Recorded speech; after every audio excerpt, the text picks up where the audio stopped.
Hi guys, welcome back, and thank you so much for watching. I have something special for you. We are going to learn how to start an IV. So it's not every day that I get the opportunity to work in a skills lab, but today it worked out. So first what we do is we wash our hands. You can use the alcohol sanitizer or you can wash your hands with soap and water in the sink. Get them all nice and dry. So it's really important to have all of your supplies ready to go before you get started at all, okay? So here's the supplies you need. You need the gloves, appropriate size gloves. I always use a towel. I'll show you what I use it for in a minute.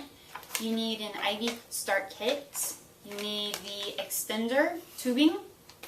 You need a flush, and you need the needle, okay?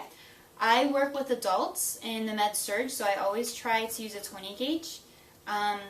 If you have to, you may need to use a 22 gauge, which remember, the bigger the size, the bigger the size, the smaller the needle. Okay, sorry, I had to think about this one. So, for instance, like a 20 gauge needle is bigger than a 24 gauge needle, okay? So, you want the needle, and then once your hands are washed, you can put your gloves on.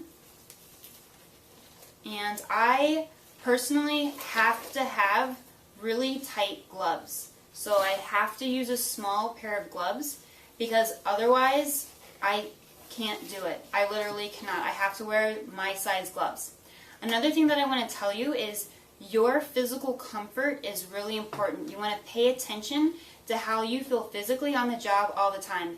Me personally, I have a very difficult time doing any skills, well, not any, I won't say that, but I have a very difficult time focusing on an IV when I'm standing up. Because when I'm standing up, I feel like my body has more aches and pains when you can't do anything about it. So I personally do everything I can to sit down.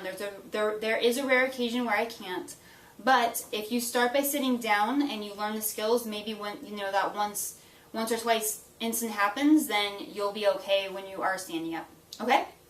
So we're going to set up the big things here, and then when we actually start the IV, we're going to get closer. So first thing that I do is I put my towel under my arm. Why? Because if there's a mess, I don't want to freak out about it. Okay? So I get everything set up like this. I put my patient's, arm on the towel like this. Okay? And then I start setting everything up. So the first thing I do is I open my IV start kit. Okay, open everything and kind of just place it certain areas. I put the tourniquet under my patient's arm. Pull out the tape. And how you place the tape on the IV is, it's really, you will find the ways you like to place the tape, but since many of you don't have a certain way, you can do it, or I'll just show you what I do, okay? So I pull out a piece about yay long, tear it, and then I break it in half like that, okay? I just find a place where I can hang it to where it's not going to touch anything. This looks good back here. As long as I can reach it easily, then just have it somewhere where you can reach it.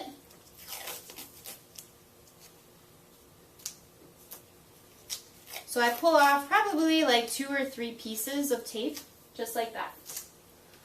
Then hopefully your kit comes with a little piece of gauze. I just have that easily accessible. If you're ready for it, you won't need it, right? Hopefully we're going to get it the first time. And then the last thing in the IV start kit is the Tegaderm. So you just lay that right there. You always want to have this ready to go. So open it up, because you can't do this after you get the IV. So you want to have this up, sticky side up, lay it on your towel, somewhere where your patient's not going to accidentally touch it. Okay? Then you want to get your tubing ready. So every hospital you go to, they're all going to have all different kinds of tubing, but it's always the same concept. You just take off the whatever size. Sometimes they have little things on both sides, just make sure it's all open. You get your flush.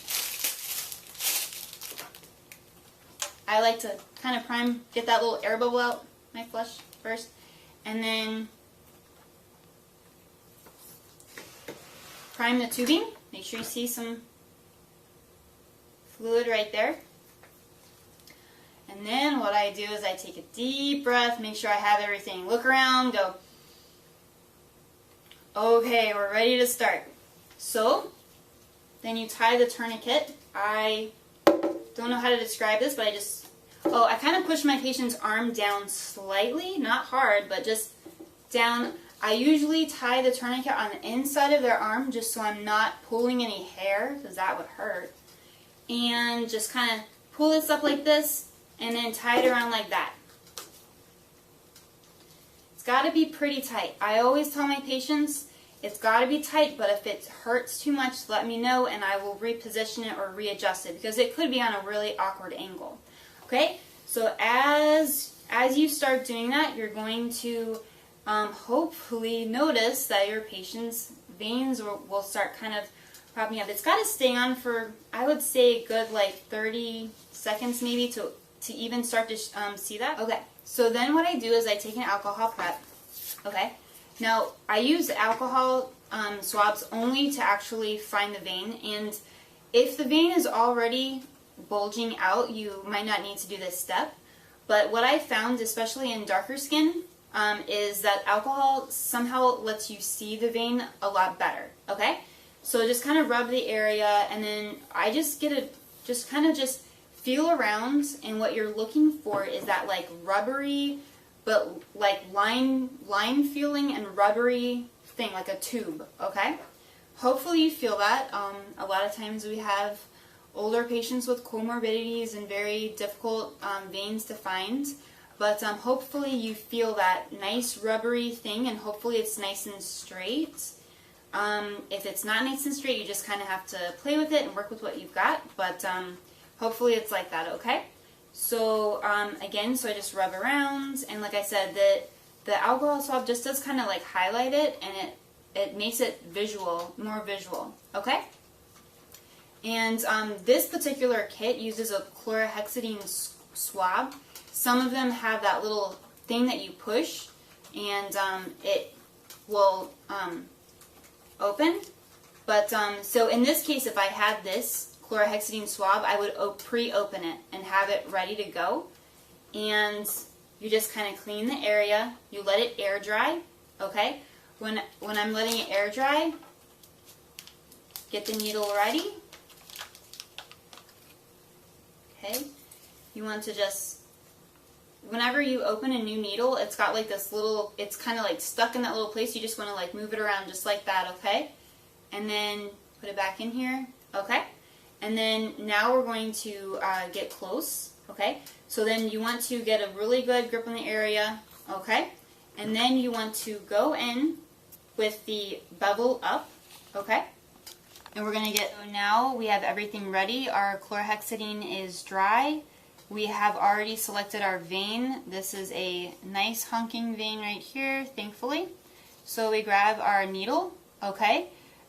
You always want to make sure that the bevel, you have like the pointiest side needs to go into the skin, and then you'll see the opening, and then right along that you'll have the plastic piece that comes right off. Okay, so then you want to go into the vein. Now one trick that I have learned is that this skin right here with your thumb, if you just pull it back a little bit, the needle will go straight in, whereas if you don't, the needle may catch on the skin, and the skin kind of slows you down a little bit. Okay, so just pull a little bit of resistance back like this, and then just kind of go right in. Okay, and hopefully at this point you see some nice blood return. Okay, and then once you see the blood return, you just advance a little bit more, and hopefully the blood return doesn't go away. This particular needle is one where you have the opportunity just to push here, which is kind of sweet. It's not always available. Sometimes you have to actually advance this in by yourself and then pull the needle out. But in this case, I would just push this here, and then it would come out at that time. I'm going to put this over here. At this time, what I usually do is point this up like this, put some resistance, take the tourniquet off, and then you take your your already primed tubing. You go like this. Hopefully you can flush really easily and then also withdrawal, and you hopefully will see some nice blood return. That means that you have an excellent IV. Okay? At this point, we are going to tape it. Here's the way I tape it. Like I said, taping, it's just however you want to tape it. This is what I like to do. I like to go right along this, right here. Oops. Make a little crisscross. Then I put the Tegaderm on.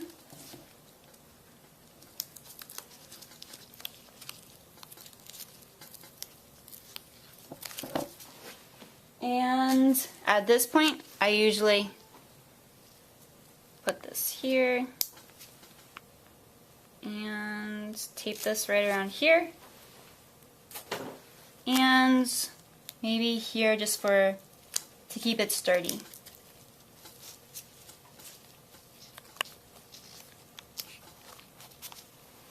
Okay, then you're all set. So guys, thanks for joining me. I hope this video has been helpful, and anyways, I can't wait to see you again soon.